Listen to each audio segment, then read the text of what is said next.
The fake heiress and I were both dealing with morning sickness at the same time. She strutted around with her pregnant belly, acting all superior. "I'm carrying the child of the richest man's son," she boasted. My parents were thrilled, showering her with compliments on how capable she was. Then they'd turn around and criticize me for not being respectable, saying I had no hope of marrying into a wealthy family. That day, people from the richest family came over. But it wasn't the rich son. It was his uncle, the true boss of the social circle. He rushed over to me, looking nervous, and asked, "Are you still mad?" Turns out, I just had a stomach bug and went to the hospital. Somehow, people started the rumor that I was pregnant.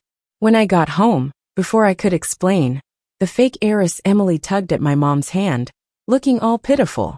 "Mom, is my sister trying to compete with me by pretending to be pregnant?" She whined.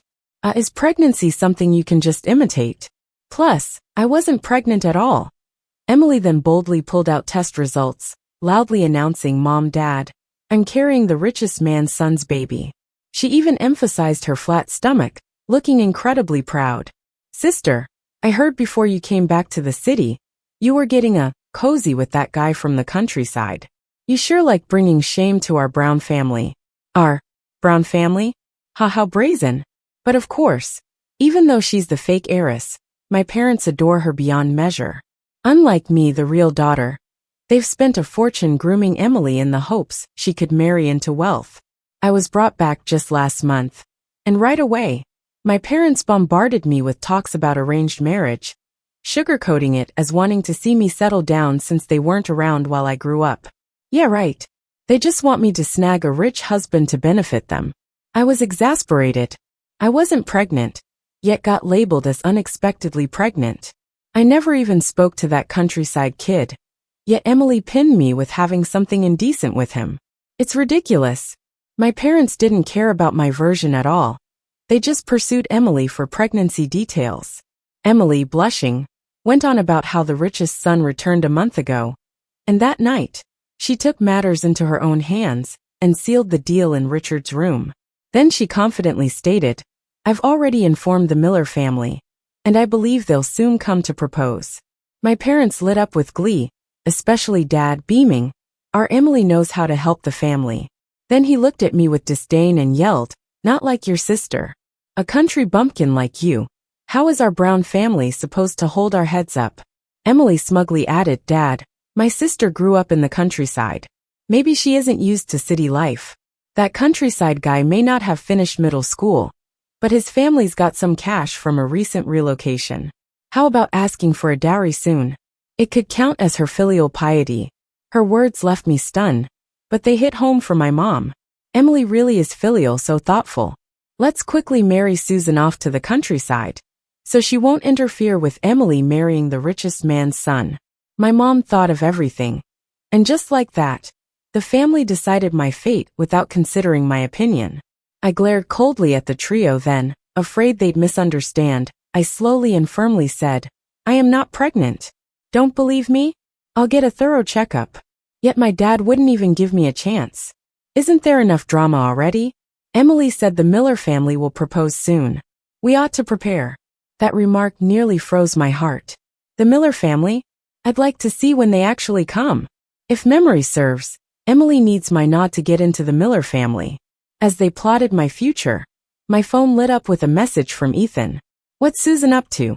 Isn't that the richest man's uncle?" Perfect timing. I was seething with rage and tapped away. I'm fuming and ready to hit someone. Ethan sent a cute apologetic cat pic, then a money transfer. "Susan, I was wrong." I chuckled. "Wrong about what?" "I want to explain in person to Susan." "Oh, this is just some older guy's ploy." Looking back at the family with their delighted faces made me nauseous. "All right then, you guys prepare. Just wait for Emily to marry into the Miller family." As if the much talked about rich man Richard listens to me. After all, I've given him quite a few beatings growing up. With that, I gathered my things, headed upstairs and cloistered myself in my room. After all that drama, I needed a breath of fresh air with my Ethan. I lay down and started a video chat with Ethan. He picked up immediately. Having just finished a shareholders meeting, he looked dapper in a suit, tie, and gold-rimmed glasses, the epitome of the cool, restrained type. His cold eyes softened the second he saw me, a grin spreading. Our Susan, the little princess, looks stunning today. My lips curled into a smile, chuckling lightly, enough sweet talking. Own up to your mistake, and be honest. He was more than willing to admit fault at the slightest hint. Ethan shrugged, a bit helpless, and with a teasing tone said, "Jealousy is a man's virtue, and so is admitting when he's wrong." I rolled my eyes at him. All I did was glance at a junior a couple of times in a crowd, and he's acting like it's the end of the world with his jealousy. Ethan started whining, "Susan, I miss you. Once I'm done with things, I'll come see you, alright?" I huffed, "In your dreams." Hung up the phone and blocked him again. No way I'm giving this older man any chances. I remember when I first met Ethan, he had this cold aura. Even dogs in the village would tuck their tails and back away. How did he turn into this overgrown golden retriever, always whining? Suddenly, I got a notification on Alipay. Ethan sent a transfer, clearly marked, gift. I couldn't help but smirk. Handsome and loaded, that was my first impression of him. Every time I think back on how we met, it feels like fate is bizarrely wonderful. When I was a kid, I escaped from kidnappers, thankfully meeting a grandma who took me in and learned traditional Chinese medicine from her. I was young but smart, catching on quickly. Ethan's mom, Tracy, was staying in the village for her heart troubles and often needed help from grandma. Eventually, I became familiar with them. There was a time grandma went to another village to help someone, so I stood in for her. Ethan was 16 then, full of himself, thinking I was too young to know acupuncture and was a scam. I got fed up and gave him 3 acupuncture points that kept him still on the bed for 3 hours. He finally gave in. That summer, he stuck to me like glue, insisting on learning medicine. So, I took him up mountains to pick herbs, climbed trees to gather wild fruits, and fished in the river, completely breaking down his pride. Never thought he'd turn out to be such a romantic sap, who gets jealous over every little thing. Next morning, I headed to school. There was a class meeting and a campus recruitment event. Geez, seems like I'm a senior now. I kinda miss those underclassmen. But Ethan's got me on lockdown, leaving no room to date the puppy-eyed freshman. Feels like missing out on $1 billion. As soon as I stepped into the building, I noticed a lot of students whispering and glancing at me, especially at my stomach. Oh great, rumors have spread to school. Whoever started this is getting their lips ripped off once I find out. Speaking of which, Emily and I went to college together. We hadn't exchanged a word in 4 years, but she often talked smack about me behind my back. Guess it's 'cause I'm prettier? Whatever, I took it. None of the college boys made the cut for me anyway, especially with Ethan around to raise my standards. Honestly, I thought after graduation, I wouldn't have to see her again, so I put up with it. Then at a health check, they found I had a rare blood type that saved some twins who got in a car accident. The media covered my good deed. Emily's parents came to me, crying with gratitude, saying I've suffered outside all these years. But once the paternity test was done, confirming I was their biological child, they showed their true colors. Wanting me in an arranged marriage, seems one daughter, Emily, wasn't enough for them to manipulate. I shook my head, trying to toss those bad vibes away, and sat at the window seat in the last row, yawning and checking work emails. Suddenly I heard my name. I looked up shocked, to find Emily surrounded by people bad-mouthing me. Susan got pregnant, acting all aloof in school, but she's wild outside, she said. Really though, can you blame her? Growing up in the countryside, being coarse and unrefined, without anyone to teach her. And the dad's supposedly some thug from her village.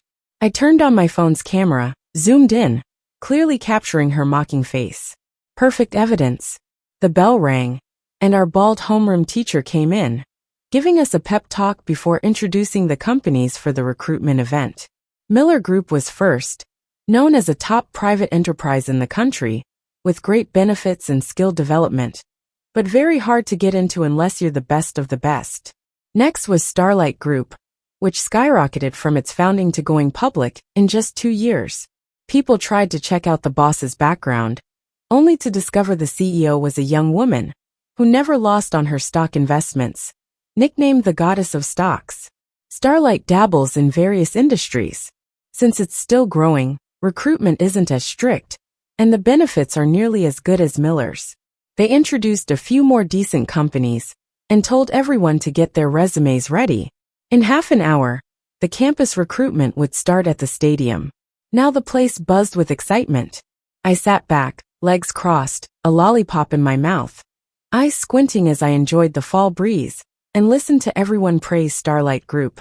I couldn't help but feel overjoyed. Anyone would smile hearing compliments on their child, because Starlight Group is my business empire. Of course, I can't deny Ethan helped a ton. Alright, more like a giant ton. Without his advice, there wouldn't be today's Starlight. I guess it's fair. That summer, I taught him the countryside's ways to have fun, and 5 years later, he taught me how to play in the city from the top office in Beijing. Listen to advice, and life's smooth sailing. I did get lost in this new world, but Ethan, being the pro he is, guided me step by step, making sure I'd master it all. 3. I once joked with him, "Aren't you afraid of teaching your apprentice until your own master starves?" He just gave a slight smile. The intention of the drunken man is not on the wine. Oh, I see. This sneaky old man had calculated his tuition early on. What's so great about a female CEO of the Starlight Group? A woman who works so hard still has to marry in the end. If you ask me, she must be ugly and no man wants her, so she works so hard to make money. The Qing dynasty has long been gone, but Emily's brain clearly hasn't fully developed. The girls around her all chimed in, and I just smirked. Education really doesn't mean intelligence. Emily continued with her brainless chatter. I'm telling you, for women, finding a good man is the most important. That's what makes you complete. She then proudly touched her flat belly. Do you know whose child I'm carrying? Richard from the Miller family, the future heir of the Miller Group you all dream of joining. The whole class was shocked. Emily, are you serious? Seems like some people still had their heads on straight. Emily stuck out her belly, glancing disdainfully at the skeptic. Of course it's true. The Miller Group you see as so out of reach is just a regular thing in my circle. We all hang out often. Just wait. Soon enough you'll see my wedding announcement with Richard. Then you'll all get a taste of the high life. At that point, everyone believed her, and began a new round of flattery and brown-nosing.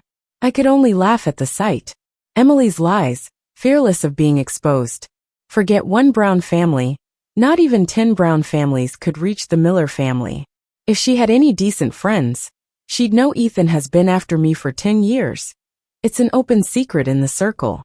Does this count as someone trying to show off and running into my area of expertise? As I was enjoying the drama, a commotion arose at the door. A middle-aged woman was shouting my name. Susan, where are you? I'm here to see my grandchild. What the heck? Everyone turned to look at me. Emily, full of herself, pointed at me and said, Auntie, that's Susan. I knew this lady, a notorious shrew from the neighboring village. Her son, the village pest, was infamous for being in and out of jail for stealing, harassing widows and robbery. The woman looked excitedly at me. Susan, I've been looking for you for so long. Come home with me. What good is reading? Follow me and farm. You can earn several thousand a year. The class burst into laughter. Trying to keep my composure, I rubbed my temple. Ma'am, who told you I was pregnant? She answered honestly. A girl named Emily called me. I rushed over immediately. Come home, and take care of your health. She reached out to pull me along, but I quickly stepped back and explained. Ma'am, I don't know your son, and I'm not pregnant. Emily sneered through her hand. Susan, you didn't keep yourself together, and now you despise the woman's poor household? You're just so snobby and vain. The woman chimed in. Exactly, young lady, you can't be like this. My son is so great. What doesn't he have that matches you? I chuckled angrily, nodding. Ma'am, you're right. You're here for your grandchild, right? Let me show you where they are. I walked over to Emily, yanking her towards the woman. I'm not pregnant, but she is. Take her with you. Emily shoved me off, cursing. Susan, are you insane? I folded my arms, smirking. If I were insane, I'd have torn into you by now. What's the point of spreading lies about me? Emily scornfully glanced at me, jeering. What proof do you have that I'm lying? I ran into you at the gynecologist. You were nauseous. Can you deny that wasn't you? I squinted my eyes. Let's go to the hospital now and check, you dare? Emily acted haughtily. Who do you think you are to tell me to go to the hospital with you? I chuckled out of anger. Fine, then I'll call the police now and report your rumors. I then warned the older lady, you two don't leave, we're going to the station together. Hearing the mention of the police, the older lady got scared, turning immediately to leave, afraid someone might come after her. Her son's frequent stints in jail had instilled a fear of the law in her. Emily watched the woman leave, a flicker of disappointment crossing her face. She watched as I really pulled out my phone, boldly saying, Susan, don't you find yourself ridiculous? Always failing to realize your status. Don't forget, while we stand together now, to me, you're just dirt, while I'm the cloud above, and you're just the earth walked upon. I sneered. Fine, go to the station and say that to the police. She wasn't stronger than me, and just as I tried to drag her to the station, more commotion erupted at the door. And wouldn't you know it, they were calling my name again. Susan. My parents were here to pick up their precious daughter Emily, who was now carrying Richard from the Miller family's child. Emily immediately turned soft, whining, Mom, Dad, Susan bullied me. She even showed them her elbow, marked by the red spot from my grip. I tried to explain. Mom, Dad, Emily spread rumors about me being pregnant. I was just taking her to the, but was cut off by my dad's angry scolding. Susan, why don't you ever listen? Stop upsetting Emily, my mom added with a frown. You useless thing. If we knew you'd turn out like this, we wouldn't have had you. It was like a punch to the chest. Emily looked at me with satisfaction, her eyes filled with pity and disdain. I didn't bother explaining further. This family thing is just nauseating. I just want out of this house. When I got home, I just opened the closet to pack up and leave when a thought struck me. I didn't come back with them looking for some long-lost fatherly or motherly love. So why get upset? Am I jealous of Emily? I shook my head. People like that just mess with my vision. Do I need hypocritical and snobby parents like these? No, I don't. It's great, my mind's clear now. I grabbed my pajamas and headed to the bathroom for a shower. After that, I felt even clearer. Leaving now wasn't an option. I've already been badmouthed enough. Leaving would just confirm it, right? So I'm done putting up with it. This house shouldn't get too comfortable. I was in my room reading when my mom burst in all worked up. What are you pretending to read for? Get downstairs, the Millers are here. I raised an eyebrow. The Millers didn't bother giving me a heads up? So I put my book down and went to check out the commotion. The servants lined up, bowing at 90 degrees, while my parents wore faces full of flattery. Emily's cheeks were flushed with excitement. I smirked. Thought it was some VIP, but it's just the Miller's butler, with whom I'm quite familiar. We once fought, and he drove all the way over with gifts. His eyes lit up when he saw me, but I put my finger to my lips to shush him. He's not just any butler. He quickly moved his gaze away from me. He had an assistant carry a fancy food box and set it on the table. He then said slowly, We brought over your favorite dishes, hoping they'll cheer you up. My mom grabbed Emily's arm excitedly. The Millers are thoughtful, aren't they, Emily? You're amazing. My dad was rubbing his hands greedily, already calculating how much money Emily could bring in from marrying in. Emily lifted her chin proudly. Of course, I worked hard that night. That sort of talk even made me blush a bit. But my parents, instead of being ashamed, were proud, and my dad even scolded me. Why can't you be more like your sister? I lazily draped my hand over the table, smirking a little, right? Emily took the main seat, fixed herself up, and then said, Open it. The butler didn't move. He looked at me instead.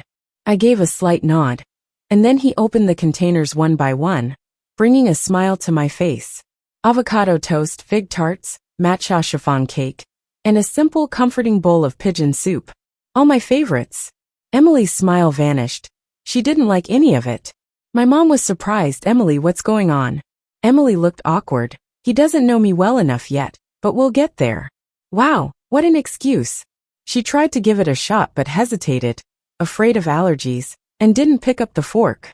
The butler ignored her and made a big deal of introducing the pigeon soup, saying Mrs. Tracy herself cooked it for 6 hours. I loved it. I beamed, then I won't hold back. It was delicious. It's been ages since I've tasted Mrs. Tracy's cooking. Emily looked at me with disgust. Never seen someone so uncultured. Eating someone else's gifts with such gusto. My parents chimed in, no manners at all. But faced with the food, I ignored them all. The butler twitched his lip a couple of times, but held back. He quietly waited for me to finish before satisfiedly packing up. Restless, Emily asked, "When will Richard have time to come see me?" My dad was just as eager. "If it's convenient, we can go over there to meet him." Seriously, what a joke. Since when do the bride's parents rush over to meet the groom? Not worried about gossip, huh? But of course, my parents wouldn't care because they are the joke. The butler lowered his gaze, subtly hinting, "That depends on whether there's anyone willing on your end." Of course, they couldn't figure that out. Emily jumped in, "We're willing. They can come anytime. The sooner the better." The butler didn't respond, but let out a long sigh. Emily was anxious, pressing the butler for details, while my parents were flustered, even offering a big red envelope that the butler didn't bother to look at. I chuckled, it was too funny. After enjoying their embarrassing mess and an excellent meal, my mood improved, and I unblocked Ethan. Sure enough, Ethan instantly video called. He sounded a bit sulky. "Susan, you haven't talked to me for 3 days." I licked my lips and sweetly called out, "Ethan." Instantly, he lit up with a smile. "Amen, so easy to please. Today's meal was great, so you're off the blacklist for 3 days." Ethan said eagerly, "Then I'll send it every day." I tilted my head, playfully responding, "In your dreams." He laughed again. His humor was so easy to tickle, so every time someone called him aloof, I wanted to disagree. Suddenly, Ethan sat up seriously. "There's land releasing in the West District tomorrow. It's ideal for a wellness center, nestled by mountains and water." I opened my laptop and searched quickly, my eyes sparkling. It really is prime land, but too many people are bidding, and I'm a bit short on cash. Ethan raised an eyebrow slightly, a hint of a smirk. "That land is yours, I assure you." Though his words were light, they hit me, making my heart flutter. This kind of assertive, take charge guy is exactly my type. Sure, letting someone else take care of you feels a bit weird, but it's good to know where you stand. 5 As soon as I hung up the phone, I reached out to finance to check how much liquid capital the company still had and estimated how much loan we could get from the bank. You know, when you owe the bank 10 million, you belong to the bank. But when you owe the bank 10 billion, the bank belongs to you. So true. To nab that piece of land, I need at least 13 billion more. So the gap between me and Ethan is about 13 billion. Gotta hustle harder. Ethan offered to pick me up, but I told him no need. We'd meet at the auction house entrance. It was a tight schedule. He insisted his new car was a must-see, and wanted to take me for a spin. Alright, a pink sports car with cute chibi Maruko-chan decals was indeed quite eye-catching, and I was holding pink roses in the passenger seat. Ethan started pouting. "Susan, you haven't paid any attention to me lately." He was all sulky like a big puppy. I started taking selfies with the flowers, shrugging with a smile. "Can't help it, you're too jealous." We all call him the king of jealousy. Ethan immediately owned up. I realized my mistake and promise it won't happen again. I gave him a sidelong glance. "You buying that?" Ethan flashed a sly grin. "Yeah, totally buying it." I gave a thumbs up. "Wow, you're tough. You even fool yourself." It's been a while since I attended an auction of this level. Then again, these kinds of auctions happen only about 5 or 6 times a year. Ethan used to love taking me to auctions, because he thought I looked great holding the bid paddle. I can't even with him sometimes. The auction was as intense as expected. It was supposed to be a 60 billion deal, but a few oil tycoons from overseas bumped it up to 90 billion. Just like the puppy-faced guy in front of me, turning back to smile at me while holding up his paddle. That's amusing. But before I knew it, Ethan, who swore he wouldn't be jealous, put an arm around my shoulder and kissed me on the cheek as the guy turned back again. The puppy looked all disappointed and stopped bidding. I was ready to give Ethan a piece of my mind, but then he handed me the land deed with such a gentle, sincere smile. "Susan, congrats on successfully getting that land." Alright, I forgave him. Not because I lack principles, but because he gave me so much. Seeing I wasn't mad anymore, Ethan started brainwashing me. "Susan, I'm telling you, the puppy type is cute to look at. But for marriage, It's gotta be someone mature and charming like me. I licked my lips looking at him. This guy really had a certain charm. Over candlelit dinner, I remembered Emily and Richard and asked out of curiosity. Did Richard really sleep with Emily? My tone was skeptical because I've known Richard since he was little. Knowing his temperament, even drunk, he wouldn't lack self-control like that. Ethan's face was unreadable. Don't know. He's on a business trip in South Africa. I repeated in disbelief. Richard on a trip to South Africa? Isn't your South African business about oil and mining?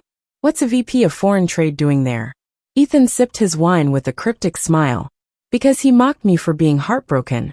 Me, Richard, future aunt, apologizes to you. After consulting with 3 design firms, I finally got the blueprints for the perfect wellness center. Once the design was approved, the national process was quick, taking less than 2 weeks. That wasn't the time to rush into construction. Instead, the brochure with the blueprints went to powerful, wealthy city folk. In no time, massive investments rolled in. This high-end wellness center would be the first in the city, and everyone wanted in. Who doesn't have elderly family? Finally, it was time to break ground. After wrapping up everything, I could finally sleep in. But just as I got comfy, my mom barged in. Note to self, locking the door is a good habit. Mom yanked my blanket, scolding. It's already late, and you're still sleeping. Get down, the Miller family is here again. I grumbled, so what if they are? What's that to do with me? Mom was irritated. They're saying they can't proceed without everyone present. I don't know why they insist you come down. You really don't know much. The Miller family was here because of me. Dragging myself out of bed, I threw on a coat and went downstairs. Just like last time, they made quite an entrance. Servants lined the path, and the Millers stood at the side putting on their humble act. The Miller family's butler lowered his eyes, saying nothing. Sir, what did you bring this time? Emily's list of things she doesn't eat was sent your way, right? We're all here, and Emily doesn't need to wait on an outsider from the county like Susan, who's so crude. Emily enjoys jade, gold, villas, and stocks. Their brazen talk made me laugh. The butler relaxed upon seeing me. Richard says you've worked hard and lost weight, and he wants you to nurture yourself. Emily smugly rubbed her belly. He knows how hard it is with the pregnancy. Dad was fawning. Richard's so considerate, will take good care of Emily. He's not just a Miller's little Richard, but our beloved brown grandson too. My mom dragged me away from the table, disdainfully. Emily needs to eat, and you're ruining her appetite. Unbothered, I sat on the couch, legs crossed. The butler quickly placed the food on the table, setting it neatly in front of me. The aroma filled the air in an instant, and I couldn't help but swallow. Emily stood up angrily. What's wrong with you? I'm sitting here and you put the food over there. How am I supposed to eat? The butler didn't pay her any attention, and stood respectfully next to me, head bowed. My dad tried to calm Emily. Emily, you can't get upset right now. What if it hurts the baby grandson? He probably thought the chair was too hard, and that you'd be more comfortable on the sofa. I lowered my head, shoulders shaking with silent laughter. This was way funnier than any joke. My mom helped Emily over to the couch, but as soon as she saw the dishes, she frowned. Didn't I say I don't like these? Why are they here? Emily was upset and wanted to toss the dishes aside, but my mom held her back, assuring her, they probably didn't get our order last time. It's fine. We'll write it down for him to take back now. I was enjoying the beef, genuinely satisfied. The Miller family is picky about food, so all their chefs are top-notch. They even have Michelin-starred chefs that are hard to book elsewhere. Soon enough, my mom handed a list of Emily's dislikes to the butler. He didn't even glance at it before slipping it into his pocket, a clear indication it would end up in the recycling bin outside. My mom nodded approvingly. Don't worry, Emily. Next time it'll be all your favorites. Emily anxiously asked, so when can he come? My belly's getting so big. I won't fit into a nice wedding dress. At that, my parents also grew anxious. They had been urging the butler every day, but he never responded. Grateful for Ethan's help, I took out my phone and messaged him, I'm free these days. Ethan replied instantly, got it. Just then the butler's phone rang. After checking it, he cheerfully asked, how about tomorrow for a visit? Emily shrieked in excitement. He's finally coming to see me. My mom was overwhelmed with emotion. Our Emily is amazing, making the Brown family proud. My dad quickly called his friends, inviting them over to meet the future son-in-law, Richard from the Miller family. The thought of tomorrow made me chuckle inside. That night, Emily invited some classmates over for dinner, boasting about how she'd soon become Mrs. Richard, and how the whole Miller family would eventually be hers. Her friends flattered her, saying they'd rely on her in the future. Naturally, Emily accepted their praises and even stepped on me. Us women, what's the point of studying hard? In the end, it's all about marrying right. A good husband beats everything. One of Emily's cronies scoffed at me while I was eating chicken wings in the corner. Totally. Remember how Susan used to excel academically and win scholarships, but what good did that do? She still doesn't have a job. Yeah, how come you two turned out so different? One's marrying Richard, the other's with some country bumpkin. I tossed a chicken bone and smiled. Didn't you all apply to Starlight Group? They nodded, mocking me. What, you want to join Starlight Group too? Their written tests are tough. Even if you pass, showing up at an interview pregnant, ready for everyone to laugh at you? I shrugged and wished them luck. Since I graduated from HVU, HR had specifically recruited a few of my schoolmates, and they happened to be among them. Wonder what they'll think when they find out I'm the interviewer. I cleared my schedule today and lounged on the couch watching TV, seeing the house decked out in celebratory decor, even with the double happiness symbol. Emily bossed me around. Don't come out later. Don't embarrass us by being pregnant out of wedlock. I looked at my slim waist, then at her rounded belly and smirked. Are you sure you're not talking about yourself? Emily sneered. Who do you think you are compared to me? I could get you kicked out with a word. I licked my lips and smiled. Oh, I believe you. Emily nodded, satisfied. Then go hide in your room. Maybe if I'm in a good mood, I'll let you stay. You know how much worse off you were before. I was doing just fine at the Millers, except Ethan was a bit clingy. But living here is certainly more entertaining. It's like a daily comedy show. As I got up to grab a drink, I heard mocking laughter behind me. In the doorway stood a rural woman in ill-fitting clothes, holding a white sack with a sycophantic grin. Susan, the factory compensations come in 1.3 million. It's all here. Marrying a city college girl sure is pricey. She opened the sack, revealing thick stacks of cash, leaving everyone stunned.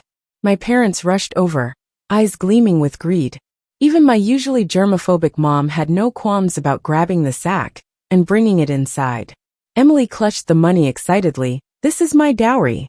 Now let's see who dares to look down on me. But the idea of even $1 million or more getting you into the Miller family is laughable. They care more about character, personality, and education than money for their daughters-in-law. My mom, beaming from ear to ear, remarked, Susan finally came through. Makes bringing her back worth it after all. I smirked. Is that so? Well, I sure hope you won't regret it. Now that I've paid, can I take the daughter-in-law with me? The lady happily rubbed her hands together, eyes on me like I was a piece of merchandise. My dad glanced at me dismissively and waved his hand. All right, Susan, pack your stuff and follow her back to the countryside. Emily shot me a smug look. Hurry up and go with your mother-in-law. And don't come back. We don't need poor relatives like you. I laughed in disbelief. I don't know her son. I'm not pregnant and I didn't take any money. Why should I marry? The lady immediately started wailing on the ground. Oh, you shameless hussy. You got my son to impregnate you, and you won't marry him? My poor grandchild is out there suffering, and this grandma's heart is breaking. I know you think we're poor, but we spent over $1 million to marry you.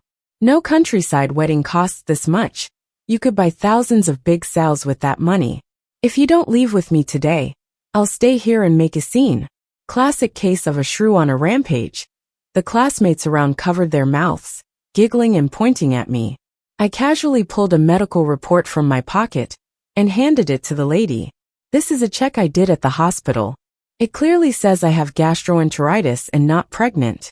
Then I pointed at my waist. There's no way a 3-month pregnant woman would have a waist this small. An A4-sized waist, thanks to my daily yoga, isn't for nothing. The lady was stunned for a moment. She's given birth and knows a pregnant body. I added, You should know slander and defamation are crimes. You might not serve years in jail, but a month is definitely possible. The lady got scared, climbed up, wiping tears. What should I do? I pointed to the bag of money. Take the money back, and I'll pretend this never happened. Otherwise, I'm calling the police. Frightened, the lady grabbed the money and was ready to leave. But Emily wasn't about to let her take it, holding onto the money tightly, glaring at me. Susan, even if you're not pregnant, your reputation's ruined. No decent family will want you now. My mom chimed in, yes, Susan, don't be so foolish. Emily's marrying Richard, and without a decent dowry, she'll be disrespected. Things are at this point. Just go to the countryside, make a life with her son. I shrugged indifferently. Things are at this point, so I'll report it. Whoever started the rumors will bear the consequences. The lady quickly distanced herself. Emily said it all. She told me you were carrying my grandchild, and to come here quickly for a proposal. Emily arrogantly replied, I was just joking around. I'm carrying Richard from the Miller family now.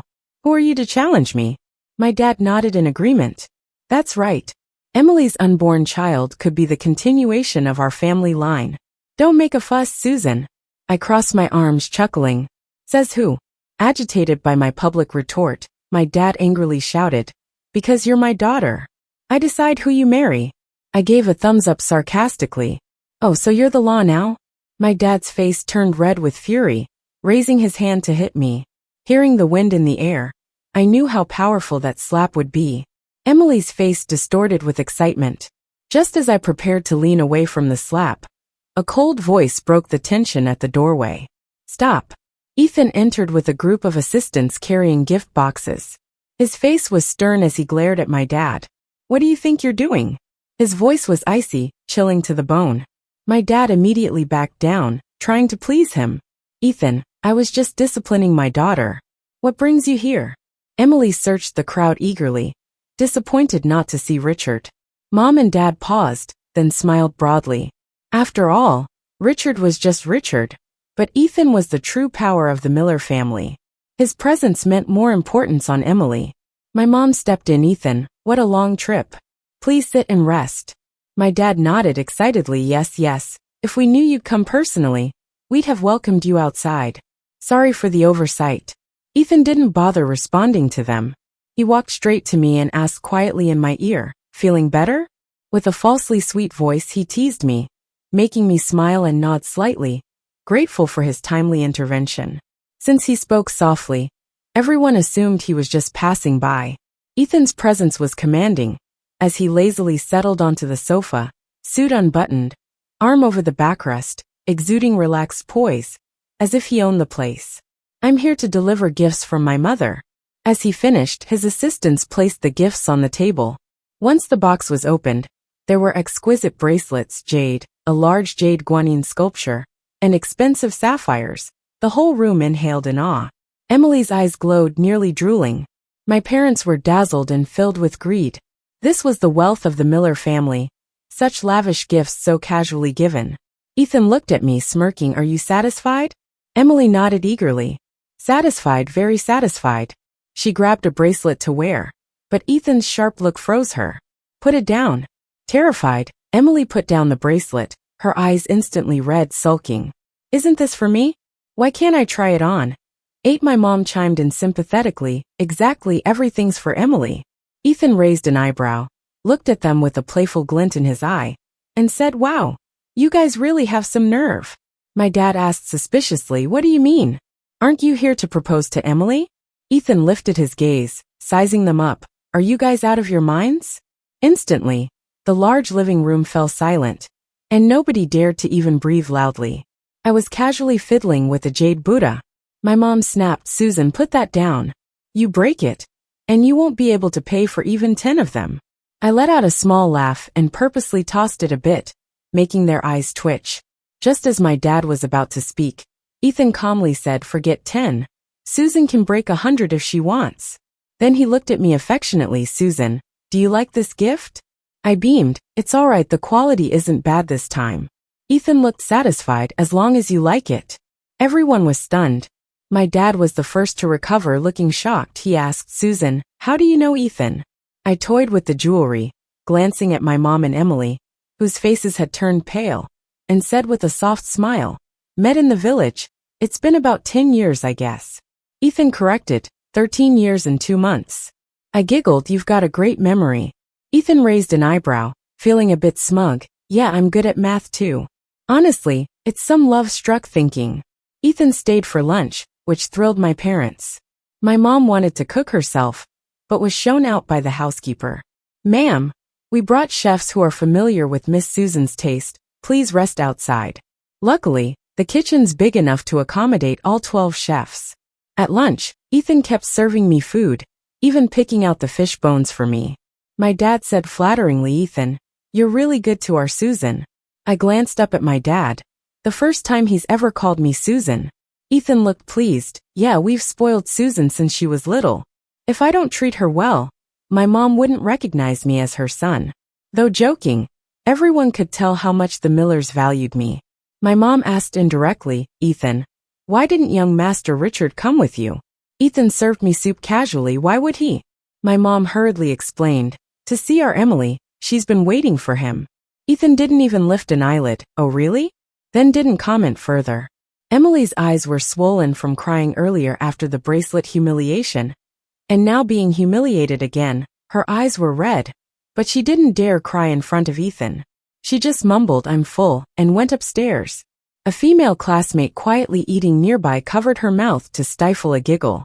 They all usually butter up to Emily, but she's always so arrogant. Seeing her get embarrassed was quite satisfying for them today. I smirked. Soon, Emily would become the class ridicule. After lunch, my dad personally brewed a special cup of tea for Ethan, but he gently furrowed his brows. "This is last year's. Although it's been well preserved, it's got a musty smell." My dad's face turned red with embarrassment. My mom brought over a fruit platter, but Ethan fed it all to me with a fork. Before leaving, he ruffled my hair, somewhat reluctant. "Call me when you get a chance." I waved with a smile. "Alright, off you go." After seeing Ethan off, I was heading upstairs when my mom warmly held my hand.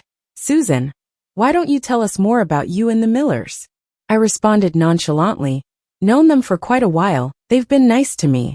My dad excited, "Why didn't you tell us sooner?" I smirked, "You guys never asked." My parents looked uncomfortable, their faces turning different shades. They really never did ask. My mom reproachfully, "But you should have said something." I let out a cold laugh. "If I had said something, would you have listened?" They nodded, smiling warmly, "Of course. Although we didn't raise you, you're still a part of us. Your mom always thinks about you. Seeing how outstanding you are now, we're so proud." I couldn't help but think they changed their tune as quickly as the changing masks of Sichuan opera. I gave a faint smile. "Then why didn't you believe me when I said I wasn't pregnant back then?" My dad's expression turned awkward. "That's all in the past now." I was done dealing with them, and went upstairs to catch up on sleep. Good times always seemed to fly by. The sanatorium had already broken ground, and I had an eye on a new venture, a couple's hotel. I needed to hustling to make money. A few friends in the circle were puzzled, wondering why I never accepted Ethan's confession. Because I don't want to be sheltered under his wings. I want the confidence to stand beside him independently. It's more interesting when love is between equals. Ethan understands this about me. He's always supported me. When he heard about my hotel project, he immediately sent a design team to discuss collaboration. He's pretty interested too. It's a big trend overseas, and there aren't that many notable couples hotels domestically. It's the first real cooperation between him and me. Both sides weren't short of money, shared the same goal, and quickly signed the deal.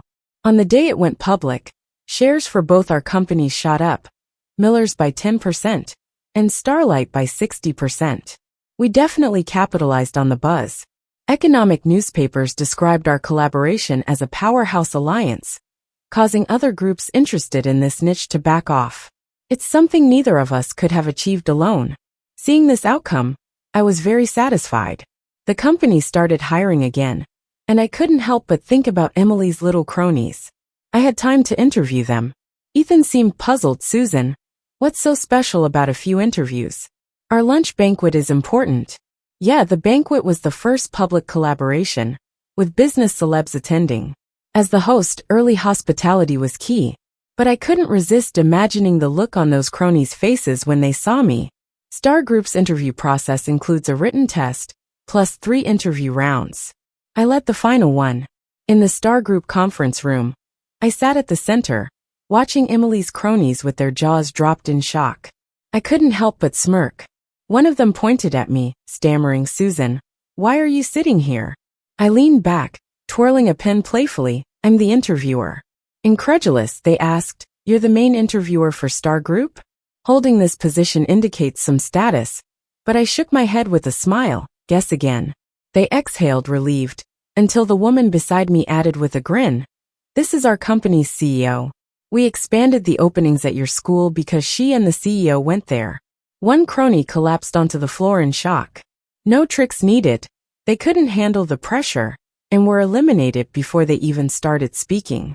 After the interviews, I felt great hopping into Ethan's car. He chuckled, "What's so funny?" I recounted the whole scene, making him laugh too. "That's what you get for always being so low-key." I shrugged proudly. "I like playing the long game."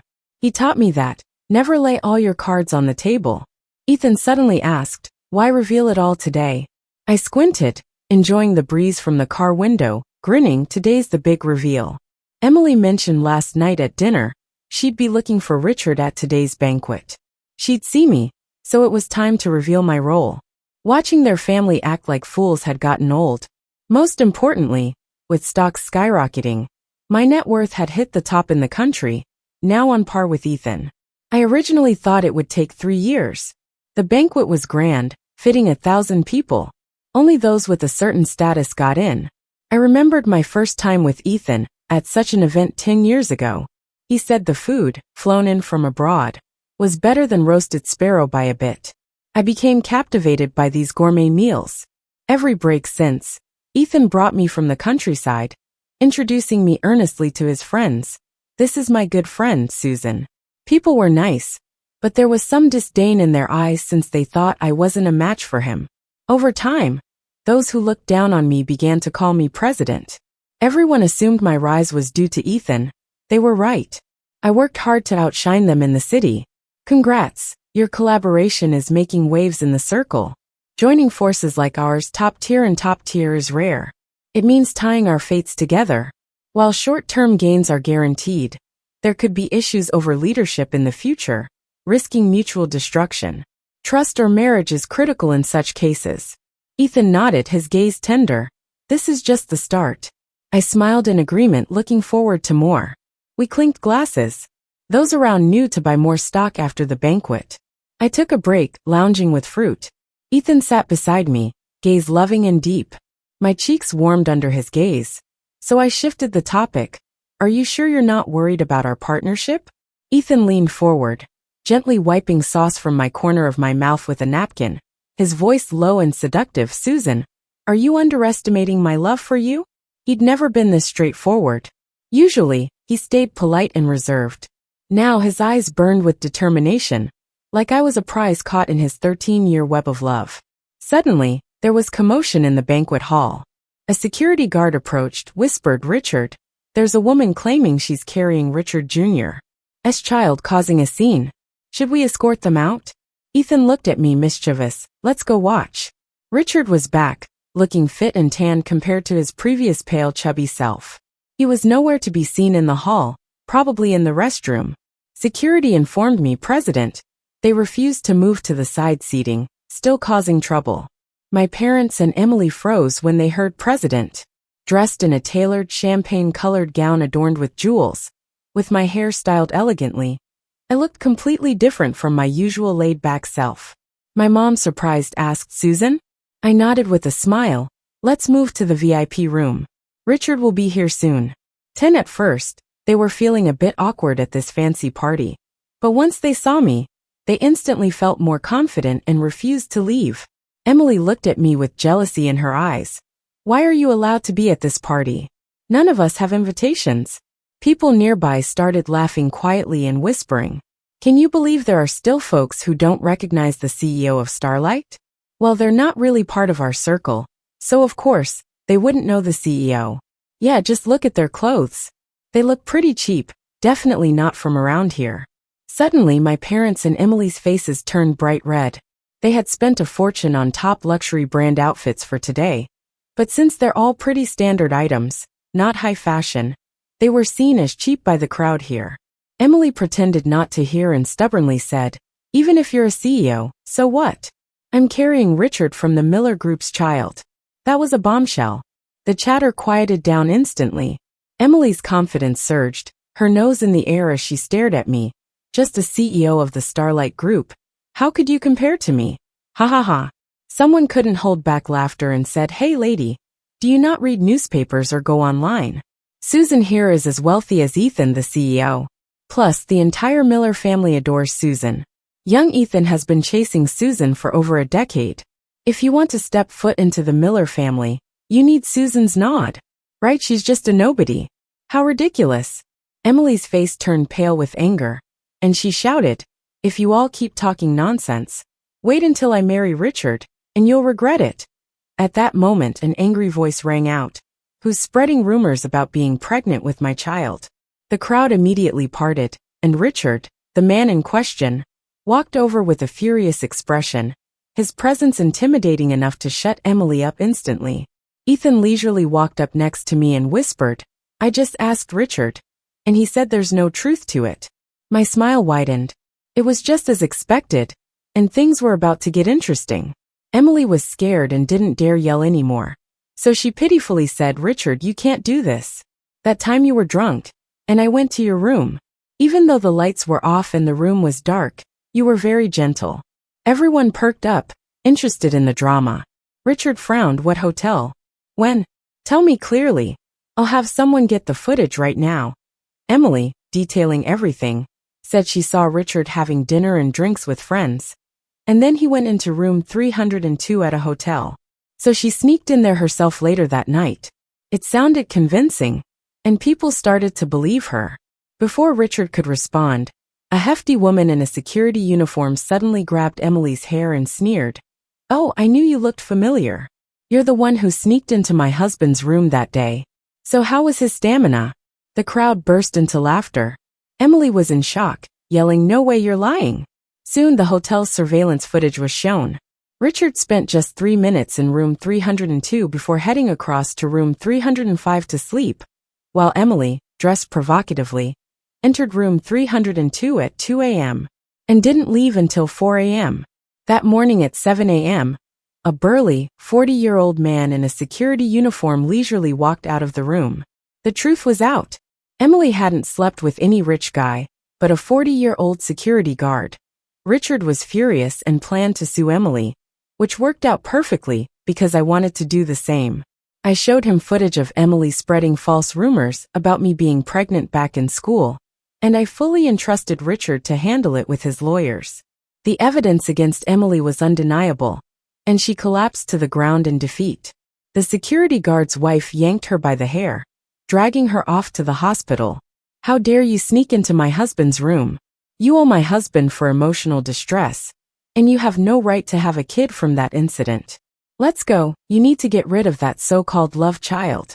Emily went completely mad, flailing around, and fell hard onto the ground, pleading for her parents' help. But they wanted nothing to do with her, even when she was beaten badly and bleeding. The Brown family was in complete disarray, fittingly entertaining.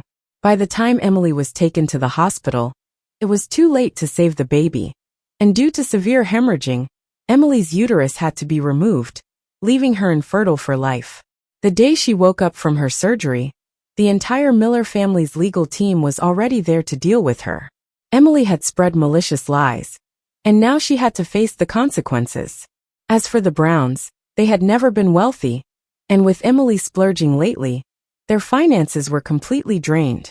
My dad couldn't even pay his employees' salaries anymore. So my parents came to me, desperately begging for forgiveness and sucking up to me. But I've been too busy lately to watch their drama unfold. Quite a shame. I couldn't believe it when they took me to court, claiming I was their biological daughter and had the obligation to support them. When I got the summons, I just laughed, brought the company's legal team, and explained the law to them. My parents knelt before me, begging, "Susan, we know we were wrong before. Please help us, or your dad will be driven to jump off a building." I crouched in front of them with a smile. "Why don't you marry Emily to that village thug? His family has over $1 million, enough to get you through this tough time." My parents' eyes lit up. I knew what they'd do. Poor Emily. But wasn't she the one who wanted to repay them? So, let her do it. As for those opportunistic classmates who started praising me knowing I'm the CEO of Starlight Group, too bad I'm not as dumb as Emily. Block and delete. That's how I deal with them. Later, I heard the Brown family really planned to sell Emily for a good price, but her reputation was ruined. Nobody wanted her, not even for 30 grand. The Browns eventually went bankrupt, and Emily, to survive, had to sell herself cheap. She got caught up in diseases and went down a path of no return. As for my parents, they were left truly alone with no support.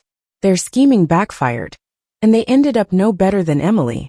Later, Ethan proposed to me, offering 50% of a couple's hotel stocks, worth billions. Quite generous, but I wasn't swayed. I already have money. However, Ethan's aunt came by with pigeon soup, saying, "Susan, just say yes to Ethan. I can't help you when you two argue now, but if you're married, I can step in." I smiled, picking the ring from the soup. "Auntie, isn't this a bit much?" She chuckled, "Just tell me if it tastes good." I hugged her arm, nodding, "It's good." But before I finished, Ethan swiftly put the ring on my finger. "Wife." I was like. Richard joined in, kneeling in front of me. "Aunt, please say yes to my uncle. I don't want to go to South Africa anymore," he pleaded, tears almost falling. "Seems like South Africa isn't pleasant." So I ruffled his hair reluctantly. "All right. After all, I've watched this kid grow up, and it wouldn't be fair to let him suffer. I'm such a good aunt."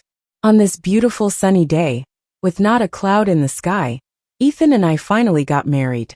The wedding was grand, held on an island shaped like a heart that Ethan gave me as an engagement gift.